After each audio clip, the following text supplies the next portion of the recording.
10 years old me. New family had recently moved in and had set up a shrine with a face on a tree and candles in the backyard, irrelevant other than for context of creepiness. We became friends with the girl in the family who began telling us that her house was haunted.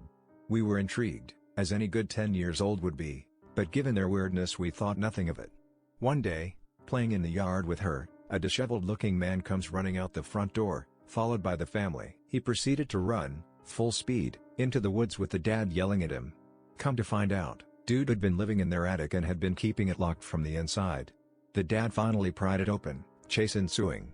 To this day, I check under, inside, above, behind and outside of every house I have ever lived in and regularly clear corners when I get home. Creepy AF. When I was around 3 years old I fell into a 44-gallon drum filled with water that me and my little friend were looking into. I remember it being a beautiful sunny day and how clear the water looked. Apparently my friend somehow pulled me out after I fell in, but honestly I don't know how another 3-year-old could do it. I don't remember anything else about it. I'm not sure where mom was and dad was at work. For years I had nightmares about rust-colored clouds ballooning up, dark rusty clouds. It took me 30 years before I clicked it was the rust being stirred up by me trying to get out of that drum. I've lived in a small mountain town in Colorado for 17 years. When my friends and I got our licenses, we'd drive around in the mountains when we got bored. This one area we went to frequently is beautiful, but it's known to be pretty sketchy. People shoot guns in the wrong areas, there's a lot of drug use when people party, and bodies have been occasionally found back there. We were driving around one night when we suddenly passed a man walking on the road. It was weird because we hadn't seen him in the headlights initially, it was more like he appeared out of nowhere as we were passing him. I thought he was walking a little weird as I looked back at him, so I asked my friend to stop, maybe he was hurt or something. He paused for like 10 seconds when we stopped, and then he started running at the vehicle. Not oh shit, let me catch up to them real quick jog with a wave or anything like that, a full-blown sprint like he had a personal vendetta against us. It freaked us out and my friend hit the gas again. We did call the police just to make sure we didn't leave him in danger, but didn't hear anything else about it. And this is more lighthearted. But when the game Until Dawn first came out, I was freshly living alone in my own place for the first time at 22. I was petrified of the dark for weeks after watching the playthrough. I had to start sleeping with the light on because I was having nightmares, and I was genuinely so terrified of the monsters in that game potentially busting in through my sliding door windows. I couldn't even bring myself to move around in my bed to adjust and get comfortable. I knew it was ridiculous but just couldn't shake that fear for weeks. I always had this early childhood memory of a time we went to visit some family in Florida. I don't know how old I was, but somewhere between 6 to 8 years old I think. I went on a walk around the block with my uncle, and he said something like, "Hey, my friend lives here, let's stop in and say hi for just a minute." The next memory I have, we are in the living room, the furniture, carpet etc. is all that very 80s brown/green/mustard earth tones, and it is dimly lit because the curtains are closed. I'm sitting on the couch being bored or something while my uncle talked to this guy, not paying attention until I could hear my uncle's voice getting louder.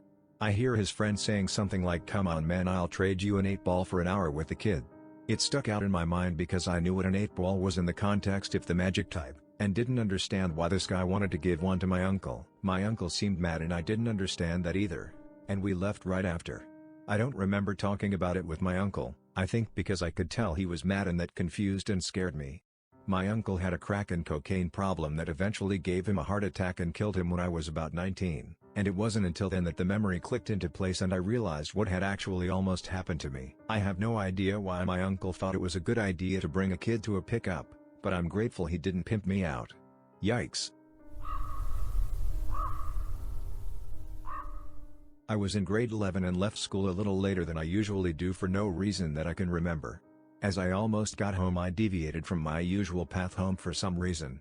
I rounded a corner and saw my neighbor's little sister talking to a strange man. She was in like grade 5 or 6 at the time. She looked over and saw me and had this look of extreme relief and screamed my name and ran towards me and hugged me. The man ran away. I never forgot that day and always think about what could have happened.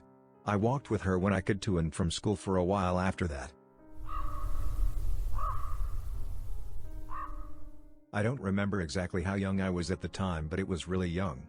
At the time my parents both worked full-time and my very old grandmother lived with us and took care of me during the day. I was an only child at that time. We lived in flats. Throughout the day grandmother would take long baths and I'd be seated in front of the TV till she got out and played with me. This one time she took much longer than usual. At some point after calling out to her and getting no response, I went to the bathroom door and knocked. When she didn't come out, I went in. She was submerged to her chin. Her body was twisted. Her face was so contorted it looked like she was in agony. Her lips were completely skewed to one side of her face and her eyes were, just blank. I don't remember what happened next. But whenever my parents recounted the story they say I ran out screaming bloody murder out of the flat. Neighbors heard me, called an ambulance and my parents. She had a stroke and would be bedridden for the rest of her life. She died a year or so later I think. It's weird, I can't really remember what she looked like anymore but her face that time stuck with me. Parents told me I didn't speak for weeks afterwards.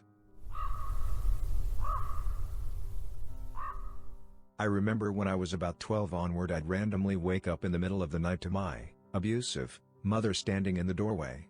She had this look she would give when she was particularly messed up between the alcohol and opioids and sleeping pills she'd mix. It was absolutely satanic.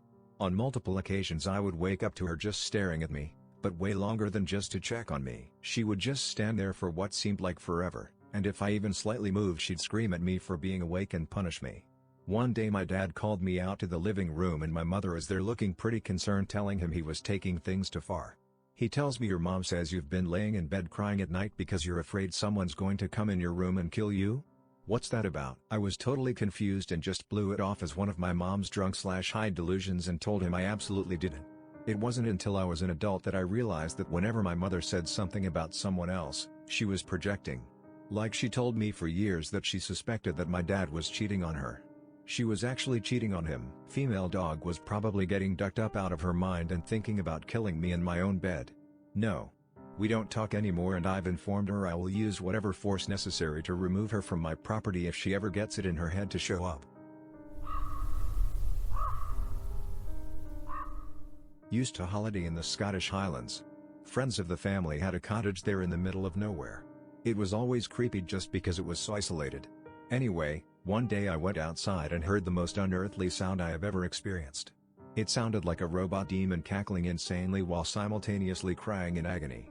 It just sounded wrong. I went inside, white as a sheet, and told my dad.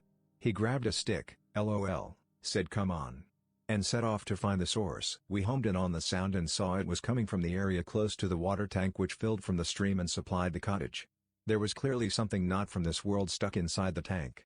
We nervously approached and circled the tank. My dad suddenly said ah and strides confidently to the tank. Now, I don't fully understand the setup of the water system, but there was some kind of small vent pipe on the tank. A large leaf had got stuck in the pipe and created a reed, like a woodwind instrument, and the tank was acting like a giant amplifier/reverb chamber. The sound was channeled down the valley the stream was in and straight to the cottage. I can still hear the sound in my head as I type this, absolutely demonic. I still want to know how my dad thought he was going to tackle a slobbering hellbeast with a 3-foot stick.